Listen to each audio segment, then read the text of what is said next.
Sir, पहले e rickshaw एक किफायती और इको फ्रेंडली परिवहन का माध्यम माना जाता था, लेकिन आज बिना निगरानी के चलते ये ज्यादातर दिल्ली और देश की सड़कों पर अराजकता फैलाते हुए नजर आते हैं। सर, जहां ऑटोज और टैक्सीज के लेकर बहुत सख्त नियम है, वहीं ई रिक्शा धड़ल्ले से बिना किसी नियंत्रण के, बिना किसी जवाबदेही के चले जा रहे हैं। सर, दिल्ली के किसी भी मेट्रो स्टेशन के बाहर देख लीजिए, दिल्ली के किसी भी मार्केट के बाहर देख लीजिए, सैकड़ों की संख्या में ई रिक्शा सड़कों के ऊपर खड़े होकर जाम लगाते हुए दिखेंगे।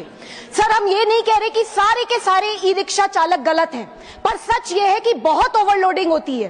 एक एक ई रिक्शा में जहां 3 से 4 लोग बैठ सकते हैं, वहां 8 से 10 लोग बिठा दिए जाते हैं। सर, ये ई रिक्शा के स्ट्रक्चर्स ऐसे होते हैं कि अगर हल्का सा बैलेंस बिगड़ा नहीं, पूरी की पूरी गाड़ी पलट जाती है।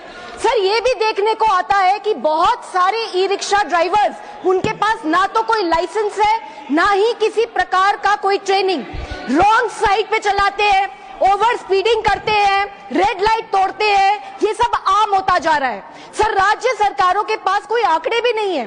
दिल्ली में ही बताया जाता है कि 2.5 लाख से ज्यादा ई रिक्शा सड़कों पे चल रहे हैं, पर कितनों के पास रजिस्ट्रेशन है, कितनों के पास लाइसेंस है, सर किसी को नहीं पता। सर, 1 महीने पहले एक 10 साल की बच्ची की दिल्ली में मौत हुई क्योंकि एक तेज रफ्तार ई रिक्शा आकर उसे टकरा गई। सर, अभी कुछ समय पहले एक 7 साल के बच्चे की भी दिल्ली में मौत हुई क्योंकि एक ई रिक्शा के अवैध चार्जिंग पॉइंट से उसको करंट लग गया। सर, इस तरीके के इंसिडेंट्स बढ़ते चले जा रहे हैं। राज्य सरकारों को चाहिए कि सबसे पहले ई रिक्शा की संख्या को सीमित करें। ई रिक्शा के वाहन और चालक दोनों का लाइसेंसिंग होना चाहिए, रूट निर्धारित होने चाहिए, स्टैंड निर्धारित होने चाहिए। जितने अवैध चार्जिंग पॉइंट्स चल रहे हैं ई रिक्शा के, सबको बैन करना चाहिए, बंद करना चाहिए। और सबसे जरूरी बात, अगर कोई नियम तोड़े तो उसके ऊपर सख्त से सख्त कार्यवाही होनी चाहिए।